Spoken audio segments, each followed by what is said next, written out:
The passport every entrepreneur and investor is buying. Second citizenship, citizenship by investment is more popular than ever. If you're new to this is More Wealthy Expat. I'm Wealthy Expat. I run a company where I help you choose the right second citizenship. I personally obtained 5 new citizenships, my first one being citizenship by investment. The second citizenship that most wealthy people are choosing to protect themselves, to have a perfect plan B, against government control, digital currencies, restrictions on travel, in the future, more taxation, potential citizenship-based taxation.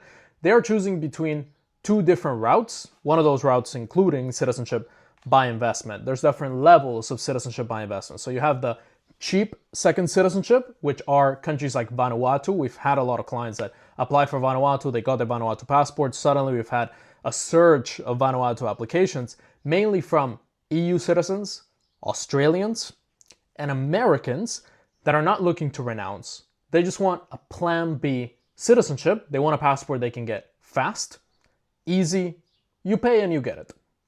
And since you already have good visa-free travel, for example, a Canadian who's afraid of Canada in the future, citizenship-based taxation, more restrictions on wealth, more restrictions on your traveling, potential military obligations in countries like Germany, for example, they're looking at passports that not necessarily have good visa-free travel. They don't care if they can go to Schengen. A German doesn't care to go to Europe visa-free, so they look at what can I get at a relatively cheap price point. Instead of buying a BMW or a Mercedes, which are nice, you can buy a passport to protect yourself. So they're going for Vanuatu, 130 grand. In some cases, Africa with Sao Tome and Principe. Now the problem with Africa is that Africa has had citizenship by investment in the past. They've revoked some of those citizenships. For example, Comoros had a very popular program. They revoked most of the citizenships that they gave. And overall, a lot of people don't want to be a citizen of Africa.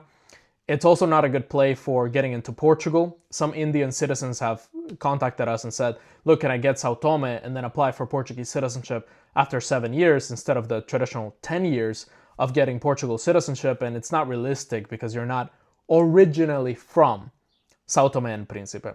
What I tell them, avoid Africa in most cases unless you're truly set on it, and go for Vanuatu. If you have a bigger budget and you're willing to spend 200, 250 grand, then Caribbean is a great place. To get citizenship, I got mine, 6 to 8 months, you can get one of these passports. Visa-free travel is better than Vanuatu if you care about it. And although I really think that we're going to lose access to the Schengen area, all prime ministers and government officials in the Caribbean have hinted at we're probably going to lose visa-free travel. The EU also gave them an ultimatum that they might lose visa-free travel in the future. I wouldn't count on that visa-free travel, but these are great countries. They're tax-free in most cases if you relocate there. You have multiple islands that you can potentially live in the future. You have it as a perfect plan B.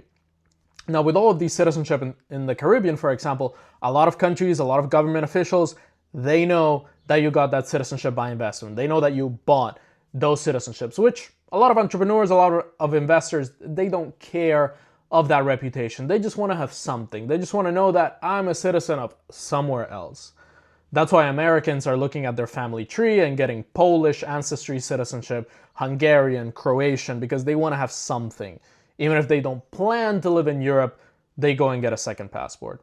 And the other tier that's really interesting is citizenship by merit. Now, it sounds a lot more complicated than it actually is. You can start a business somewhere, you can hire a couple of people, you can invest in a different country and get citizenship that way. Popular countries like Serbia, Albania, Austria.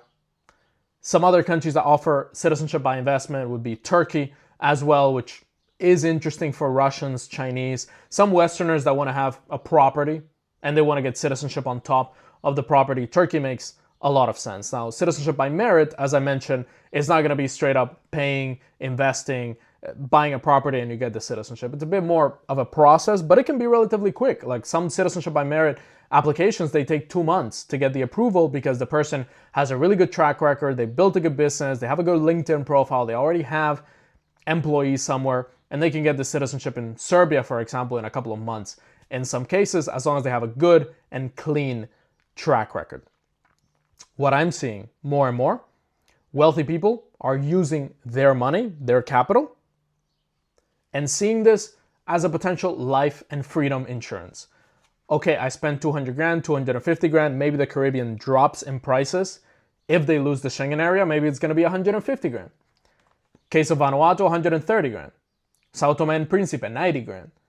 I spent like 100 grand to protect my freedom in the future, mandatory military service, war obligations for my kids to have a second passport. And it doesn't have to be the best one because I already have good visa-free travel. I don't know what's going to happen in the future, so that's why I'm going to get one of these. Now, citizenship by merit is for those that they have a public track record, they have a good business, they have investments that they can show. I have clients from Germany, from Canada, from countries like China, for example, that want to have a second passport. They want to protect themselves. They don't trust their country. They don't trust their government. Increasingly more people are getting second citizenship and looking for those countries as their perfect plan B. And in the case of Serbia, it's a country in Europe. It's not part of the European Union, but a place where you can actually spend some time and actually live and buy property and buy land and build a home in the countryside if that's your plan as well. That's why the Argentina citizenship program, which probably is not going to launch anytime soon, knowing how long it takes to get residency in Argentina, it's a 6 to 7 month process just to get a residency permit. I don't really see them launching citizenship by investment in the future. I'm Wealthy Expat. If you want to get a second passport, you want to discuss with me one-on-one, click the link in the description or contact me on WhatsApp. You can just literally text me on WhatsApp and I'm happy to help you.